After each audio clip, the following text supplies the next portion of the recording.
प्रिया का रोज किसी न किसी बात पर अपनी बहू तारा से झगड़ा होता ही रहता।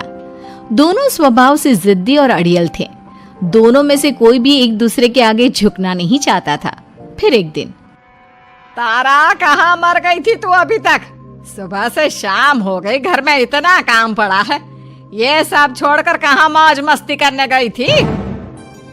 आपके घर के सारे काम करने का मैंने ठेका नहीं ले रखा। आप भी तो अपने दोस्तों के साथ किटी पार्टी करने जाती हैं, तब तो मैं आपको नहीं टोकती। अरे मैं तेरी सास हूँ, तू मेरी सास नहीं है। सास है तो क्या मुझे चैन की सांस नहीं लेने देंगी आप? बहुत जबान चलने लगी है तेरी आजकल। आने दे मेरे बेटे को घर पर, फिर देख तेरी कैसे क्लास लगवाती हूँ। आपके पास और काम ही क्या है? बाहर पड़ोसियों से मेरी बुराई करना और घर में पति से। हाँ तो अब तेरा काम भी तो ऐसे ही होते हैं ना। तारीफ के लायक कोई भी काम किया है तूने आज तक? बस जुबान चलवा लो, कैंची से भी तेज चलती रहती है।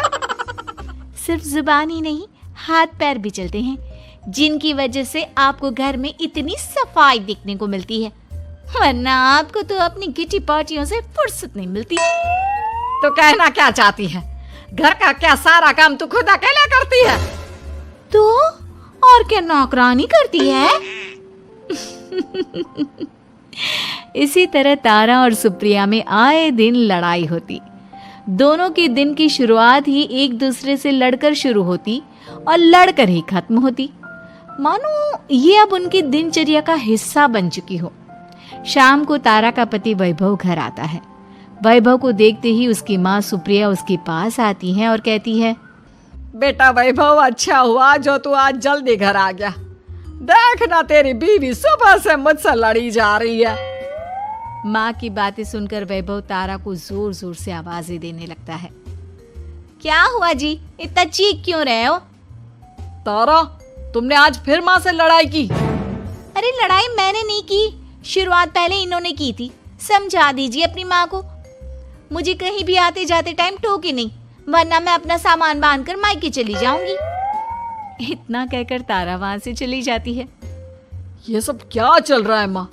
किसी दिन मैं आप लोगों के चक्कर में जरूर पागल हो जाऊंगा।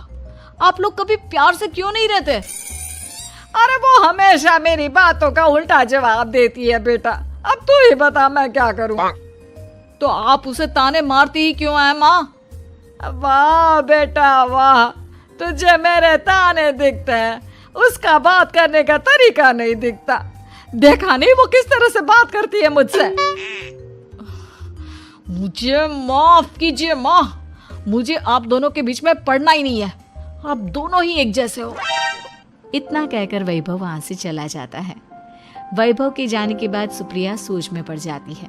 धीरे धीरे समय बीतने लगता है और एक दिन सुप्रिया को पता चलता है कि उनके गांव में एक महात्मा ठहरे हुए हैं जो वशीकरण करना जानते हैं।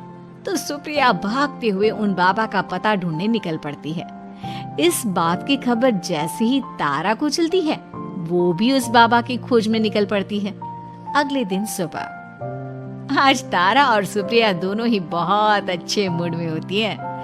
ना सुप्रिया तारा को देखकर कोई ताना मारती है, ना तारा अपनी सास से बेवजह उलझती है। दोनों मिल बांट कर रसोई में काम करती हैं। भाई तारा, जरा मुझे वो चाय पत्ती पकड़ाना। ये लीजिए माँ जी, क्या आप मेरे लिए भी चाय बना देंगी? अरे हाँ हाँ, क्यों नहीं। इसी तरह दिन बीतते हैं और दोनों का रिश्ता भी निखरने लगता है। ऐसे ही देखते 3 महीने बीत जाते हैं। आजकल ये मैं क्या देख रहा हूँ? अचानक आप दोनों के बीच इतना प्यार कैसे हो गया? एक दिन था जब कभी माँ आप तारा को ताने देते देते नहीं थकती थी, और तारा, तुम पहले तो कितना उलझती थी माँ से, तो अब ये अचानक क्या हो गया आप दोनों को? अरे यह सब तो एक बाबा का कमाल है, जिसने मुझे ये ताबीज दिया था। सुप्रिया के हाथ में बंधा ताबीज देखकर तारा चौंक जाती है। ये ताबीज तो उस बाबा ने मुझे भी दिया था, आपको अपने वश में करने के लिए। इसका मतलब तू भी उस बाबा से मिलने गई थी? आपकी हरकतों की वजह से ही मुझे जाना पड़ा था। ये सब क्या चल रहा है? मुझे तो आप लोगों की कोई भी बात समझ में नहीं आ रही। सुप्रिया वैभव को सारी बात बताते हुए कहती है, अरे जैसे ही मुझे पता चला कि हमारे गांव में जाने माने तांत्रिक बाबा आए हुए हैं जो वशीकरण करना जानते हैं, तो मैं बिना देरी किए उनके पास चली गई और बहू को अपने वश में करने की इच्छा उनके सामने रखी, जिससे ये मेरी हर बात माने। बाबा, मैं अपनी बहू से बहुत दुखी हो चुकी हूँ, वो मेरी एक बात नहीं मानती। आप कुछ ऐसा कीजिए बाबा जिससे मेरी बहू मेरी हर बात मानने लगे। पहले आप मुझे अच्छे से बताइए, आपको अपनी बहू से आखिर परेशानी क्या है? बाबा, वो मुझसे कभी प्यार से बात नहीं करती। मैं उसे एक बात सुनाती हूँ तो वो पलट कर 4 बातें सुनाती है। आप कुछ ऐसा कीजिए ना जिससे मेरी बहू सारी बातें मानने लगे। बाबा सुप्रिया की बातों को ध्यान से सुनते हैं और उसके बाद सुप्रिया को एक काले रंग का ताबीज देते हुए कहते हैं, ये ताबीज तुम्हें अपने गले में पहनना है और जब तक मैं ना कहूँ तब तक इसे उतारना मत। तो क्या इस ताबीज की मदद से मेरी बहू मेरे वश में हो जाएगी? सिर्फ वश में ही नहीं, इस ताबीज के कारण तुम्हारी बहू तुम्हारे आगे पीछे भी घूमने लगेगी। लेकिन बस तुम्हें कुछ काम करने होंगे। कैसा काम बाबा जी? तुम्हें अपनी जुबान पर काबू रखना होगा। उससे जो भी काम करवाना हो हमेशा प्यार से बात करनी होगी। धीरे धीरे वो तुम्हारी मुट्ठी में आ जाएगी। अरे ठीक है बाबा जी, जैसा आप कहेंगे ठीक मैं वैसा ही करूंगी। तारा ये सब सुनकर चौंक जाती है। ऐसा ही कुछ तो मेरे साथ भी हुआ था जब मैं उस बाबा से मिलने गई थी। बाबा जी, मैं अपनी सास से बहुत तंग आ चुकी हूँ। वो हर रोज़ किसी न किसी बहाने मुझसे लड़ती रहती हैं। आप प्लीज़ कुछ ऐसा करिए ना जिससे मेरी सास सुधर जाए और मुझे बेवजह टोकना बंद कर दे। तारा की ये बातें सुनकर पहले तो बाबा सोच में पड़ जाते हैं। उसके बाद वो तारा को भी काले रंग का ताबीज पकड़ाते हुए कहते हैं, ये लो बिटिया, इसे अपने गले में पहन लो और जब तक मैं तुम्हें इसे उतारने के लिए ना बोलूं तब तक इसे उतारना नहीं। इस ताबीज को पहनने से तुम्हारी सास तुमसे प्यार करने लगेगी और दिन रात तुम्हारे आगे पीछे घूमेगी। ये सुनकर तारा बेहद खुश हो जाती है। बाबा, इस ताबीज का असर कब तक होगा? अगर तुमने मेरी सारी बातें मानी तो इस ताबीज का असर तुम्हें 2 दिन बाद ही दिखने लगेगा। उसके लिए सबसे पहले तुम्हें अपनी सास को इज्जत देनी होगी, उनके साथ प्यार से बर्ताव करना होगा और अगर कोई भी काम भी करवाना हो तो प्यार से ही बात करनी होगी। फिर देखना वो कैसे तुम्हारे इशारों पर नाचती है।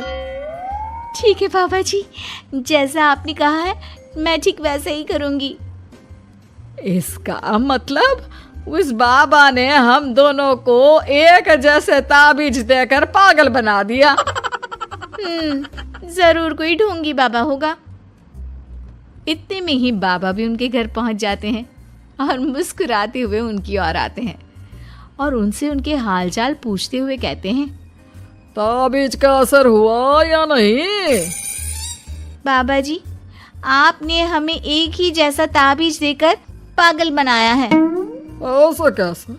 ताबीज ने अपना काम तो पूरा ही किया है।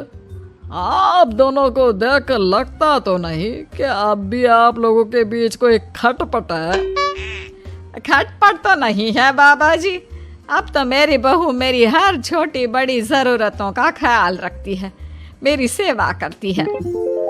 हाँ, वैसे अब तो मम्मी जी मुझे ताने भी नहीं देती और ना ही कहीं आने जाने में टोकती हैं। जानते हो ये सब कैसे संभव हुआ? कैसे बाबा जी? यह सब तुम दोनों के कारण ही संभव हुआ है।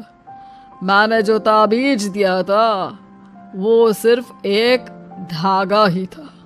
ये चमत्कार तो तुम दोनों ने अपनी जुबान पर संयम रखकर प्यार और संयम के साथ काम करके किया है। बिटिया, कुछ कमी तुम्हारे अंदर थी तो कुछ कमी तुम्हारे सास के अंदर थी, इसीलिए तुम दोनों को सुधारने और तुम्हारी गलती का एहसास कराने का यही एक रास्ता था। बाबा की ये सारी बातें सुनकर सुप्रिया और तारा एक दूसरे की ओर देखने लगते हैं। अब उन दोनों को अपनी गलती का एहसास होता है। शायद आप सही कह रहे हैं बाबा, मैंने कभी अपनी बहू को समझने की कोशिश ही नहीं की। मैंने भी तो कभी आपकी उम्र और ओहदे का लिहाज नहीं किया और जो जब मन में आया बोलती चली गई। हो सके तो मुझे माफ कर देना मम्मी जी। चलो फिर, अगर सब ठीक ही हो गया है तो बाबा जी अब आप भी वापस अर्जुन बन जाइए। वैभव की बात पर बाबा अपनी नकली दाढ़ी हटाते हैं तो उसे देखकर सास बहू हैरान रह जाती हैं। अरे अर्जुन भैया आप? हाँ भाभी, आप दोनों के रोज रोज वाले झगड़ों से परेशान होकर एक दिन मेरे इस दोस्त ने एक प्लान बनाया और मेरी मदद मांगी, तो मैं इनकार कैसे कर सकता था। और देखिए, आज उसका नतीजा हम सबके सामने है। सब जोर जोर से हंसने लगते हैं। ऐसे ही दिल को छू जाने वाले रियल मोमेंट्स के लिए हमारे चैनल कार्टून मॉडल स्टोरी को सब्सक्राइब करें। बेल आइकन दबाना न भूलें ताकि अगली कहानी आपसे छूट न जाए। हमारे चैनल कार्टून मॉडल स्टोरी को सब्सक्राइब करें